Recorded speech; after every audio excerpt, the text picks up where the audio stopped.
Hey, what up? Let me tell Just hopefully a quick video about how to farm cluster jewels with zero budget. It's probably honestly the fastest way to farm cluster jewels, especially for solo self-found. And if the cluster jewels that you need, like you want, don't absolutely have to be a certain item level for a notable like 68 or 75. There's some where that matters, but in a lot of cases, even item level 50 is enough. That's where the threshold, there's like 4 thresholds for item levels for notables. So you should check what your cluster jewel needs before you decide to farm this. And that's like item level 1, 50, 68, and then 75.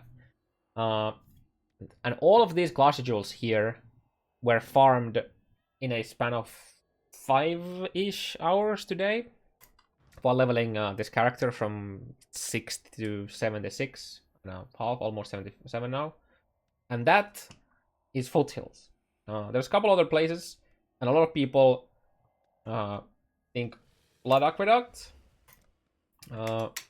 is better, but I don't know, in some sense you could say it is, and that's if you need Tabula early on in the league.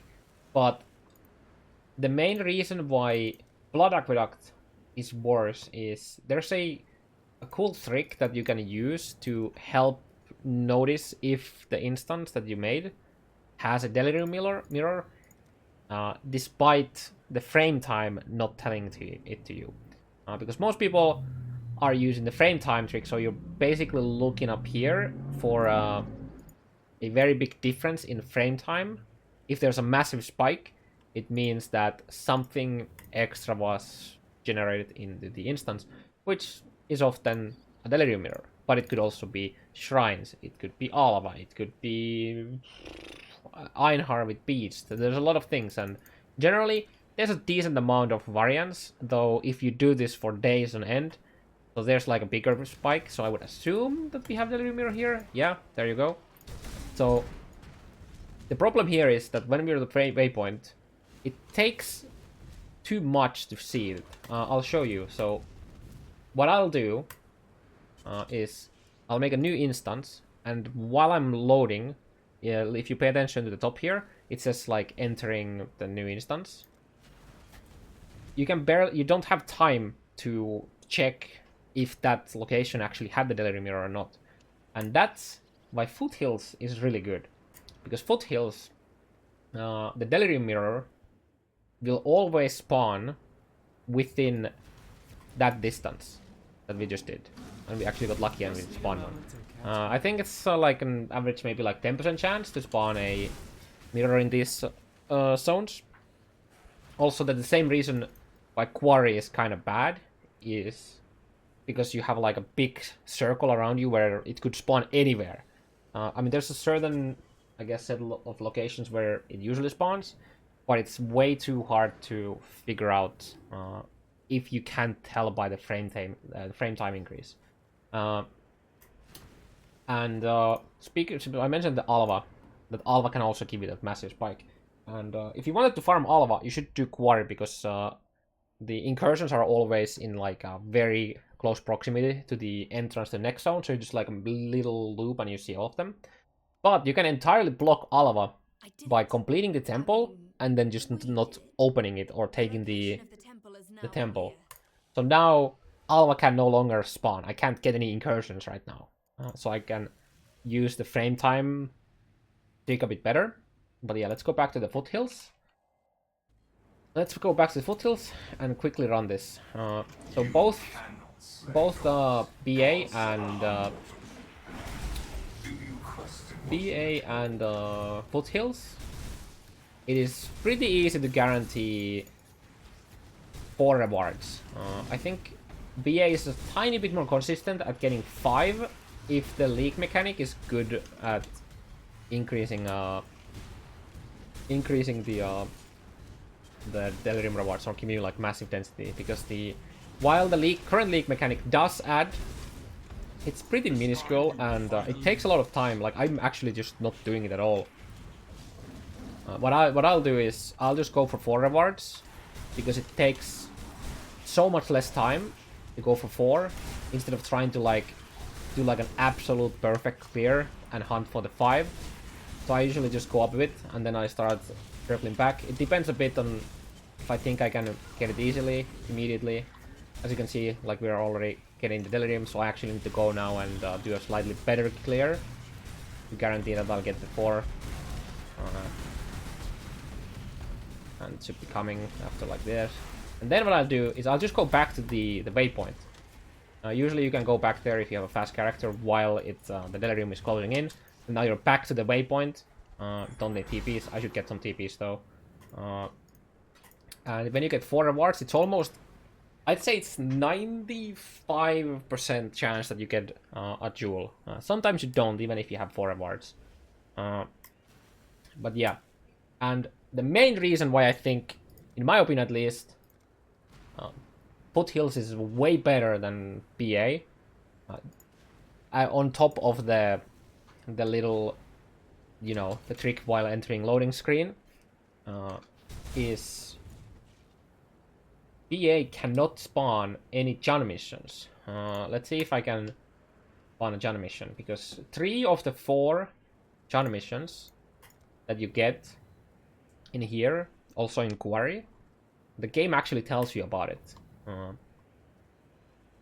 So when you get research, transportation or fortification, the game literally tells you that they spawned. See, there's the Delirium again. And if you look at the frame time, it is pretty hard to tell the difference there. But yeah, I'll try to find the Syndicate mission quick.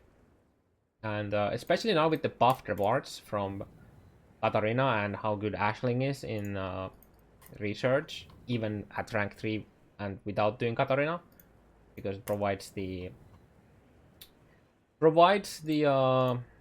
unveiled chaos or veiled chaoses. It is really good, and you can start getting your unveils here at the league start. You can get a trigger weapon here, and then you hopefully get 1 extra mod on it, and then you just craft whatever remaining, and suddenly you have a trigger weapon for a lot of builds. You can get avoidance chests here. Like, you can get all the goodies. You can get frenzy, endurance, and power charge rings and amulets while doing this. It is absolutely insane. I wish I'd prepared to do a zone, because the Jun missions are pretty rare, but I think in that 5 hours that I farmed this, I completed 4 safe houses, basically almost from scratch. So it is a decent amount. Oh, there you go. Defeat the Syndicate members with transport experience. So it's either somewhere at the bottom or at the top. Don't you see? So you can't get this in BA, which makes it... This alone makes it infinitely worse in my eyes. But it's also harder to spot the mirror, which is I'd say the main reason. And since both can be farmed for, like, full cleared for 4 with a chance of 5, but generally it takes less time to do it in Foothills, from my experience. And then another reason why Quarry is kind of awkward is since you have the mirror in the middle of the zone, you have to have an extremely fast character to properly full clear it. But if you do have that character, then I'd say it's the easiest to get 5 if you have a good leak mechanic. But the problem is, again, finding the mirror is so tedious that you just end up usually losing time compared to doing Foothills or even BA. Yeah, I think I covered everything. There is, I guess, div cards. So you have the Tabula div card in BA, but in Foothills you have also a couple really good div cards. The other one is especially really strong at the league start, and that is Cartographer's Delight. I think all of these were probably from today's 5 hours. So that's almost 10 D5 maps, and my character isn't even Act 10 yet. So it's very powerful at that. And then the other one is... Where are you? Oh, because it's in full stacks. That is Earthdrinker. All of these cards drop today. So it is a way to farm Lion's Roar and or Broomies much more consistently than in maps.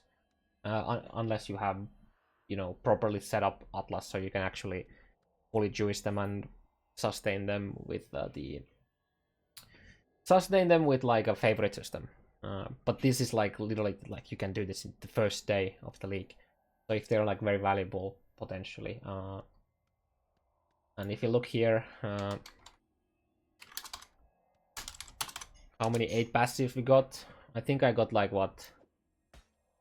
8 passive minion, 8 passive spell. Sadly, for spell, you kind of want it to be map level to get the double spell block, but it's still pretty good because you get 6%. It's the lower spell block that is 68. We got another 8 passive minion, another 8 passive minion, and then 8 passive physical, which if you were to play one of those Exile slinger builds, is actually better to have it at a non-map level because there's a physical gain that's chaos mod at map level that you don't want, so it's easier to roll that. And then we had a bunch of, how many mediums? I didn't upgrade them, so that's like 1, 2, 3, 8, 18, almost 20 mediums with that. So it is just like an absolute beast, absolute machine of making cluster jewels. Actually, there's more because I just got these as well. Yeah, that is all I had. Got any questions? Hit me up. I'll try to answer them in the comments. Yeah. Good luck with your cluster jewel farms.